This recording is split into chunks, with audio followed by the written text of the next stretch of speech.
The existing global warming, the problems of severe storm systems is already becoming clear to the humankind. The questions are, we have already used the space systems with respect to looking at the various disaster aspects currently.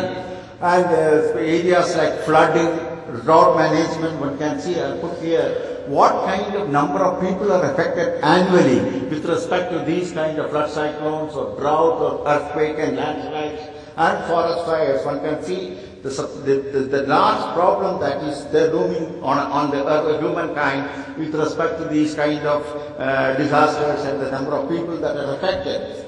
Systems have been demonstrated with respect to how to deal with this in terms of making timely observations.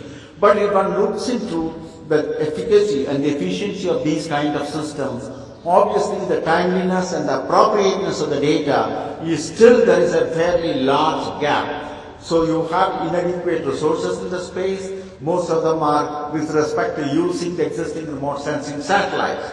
Regional and global initiatives like the International Charter and Sentinel-Asia certainly is a step forward. But the questions are related to, is it adequate in the context of the increasing frequency and severity of natural disasters, and still a large section of the humankind still facing the problem without the support of such observation systems as that from the space. So this is the question that one has to address, and in this context, in the next 50 years, whether one should go for a global system of multiple satellites which will provide the appropriate information of any part of the earth at any time, and not only in terms of information, one has to put this information along with the local ground truth information, so a set of institutions across the world to support those kind of activity, including modeling and so on, ultimately decision support, and then institutionalizing the whole thing in the downstream in terms of relief operation, mitigation operation and so on. In my view, this has to be an integrated activity. It is not good enough that some country is dumped with the data related to the disaster. One has to look at holistic view with respect to the end product. So the political system in the context of such a system, these are the things that one has to keep it in mind as we move into the next 50 years of the space era. I am bringing another important area which is related to the large part I mentioned in the beginning about the large part of the world which is still facing difficulties of quality education as well as quality health. And the connectivity of the satellite is very well known. Limited amount of experiments in education in countries like Brazil, Indonesia, India and China have been done. The potentiality exists. The question is, considering the large parts of the world where still illiteracy as well as suboptimal education persists, whether the space should come into picture. It is not that one is thinking of a grandiose constellation system, but there is a need to use the space systems more effectively in the context of both the healthcare as approaches as well as the distance education.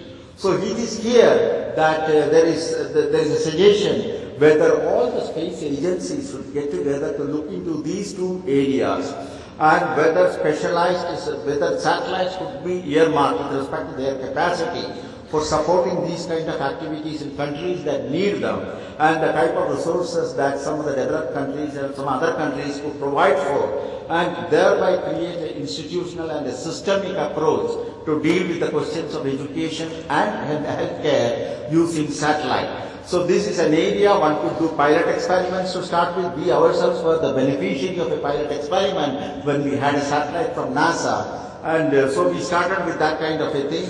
Pilot experiments can be supported by various space agencies. Subsequently, one could also create experimental systems, and ultimately one could also assist the countries concerned in terms of establishing an operational system which could be sustainable. So the institutional mechanisms for this in supporting education and healthcare is something that one should seriously pursue in the context of the type of problems we are facing in this connection. It takes me to the other important thing in the next 50 years, the policy and the legal framework. When I talked about the cooperation, and we are now moving towards definition of more and more global systems, and of course to be backed up with national systems where it is needed. And in this case, what kind of institutional mechanisms and frameworks are needed to bring the various countries together? We have certainly experience in this kind of a thing, but we have a long way to go if we are talking of global operational systems for a variety of purposes. 3 or 4 examples of it we saw here. And there are the questions of security, and we have to breaking the barriers. There are serious questions which are related to the capacity building and infrastructure and so on. And in fact, the recent initiatives with the UN caucus has done in terms of capacity building by creating a set of UN centers for science, technology and applications education in different parts of the world is an excellent example of the way in which the capability of space could be used to build up capacity. The capability of space could be brought into various countries through a capacity building operation. But if you want to expand the space to a larger benefit of humankind in the coming decades, certainly the questions related to capacity building and creation of infrastructure and the policies related to the sharing of infrastructure is a very major issue that one needs to address.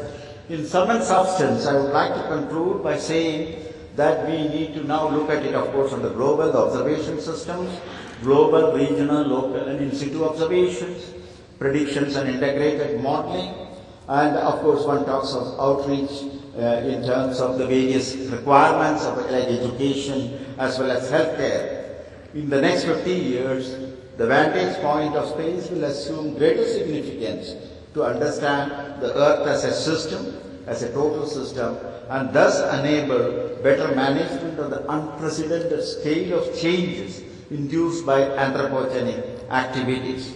In this connection, I can summarize by telling that in the last 50 years, we have several experiments that have been carried out, proof of concept demonstrations have been done, but very few operational systems in global scale has been established. The one good system that has been established is the meteorological side. But there are many other areas on which one should see the GEOS concepts, and these concepts got involved in the earlier years with CEOS and IGOS and so on. Is an excellent concept to bring in the context of a global monitoring system. The second is there is more and more the tendency to look at thematic applications and thematic missions. I talk of thematic missions in the context of environmental satellite, maybe a water sat, if that is found to be ultimately needed, or an agri-sat, EduSat, a Cartosat, a disaster satcom. These may be constellations, but the direction is one where we try to go for thematic satellites in this connection. And then, of course, we have to have global systems in the context of environment and disaster. We mentioned about this. And again, there are many countries, as I said, which has to reap the benefit of the space. They should be willing to invest money if there is a political will. And it's interesting to note that there has been a lot of dialogue at the political level with, for example, in the UNSCAP, in the Asia-Pacific region among the countries, to look at whether the policy of the countries, many of the countries in this part of the world could be changed by the political system by giving them a proper appreciation of the impact that the space can create to the betterment of the society. And this has been a very successful experiment, but not good enough in terms of making a major impact. Here, there are questions, as I said, regarding the capacity building and an assured support for these countries to create capabilities in the context of the use of the space. This is an agenda that certainly needs attention in the next 50 years to ensure that the larger part of the world certainly gains benefit. And as we move into the next 50 years, I can say that we have nearly all the elements of a system approach to make use of the space for the betterment of the humankind.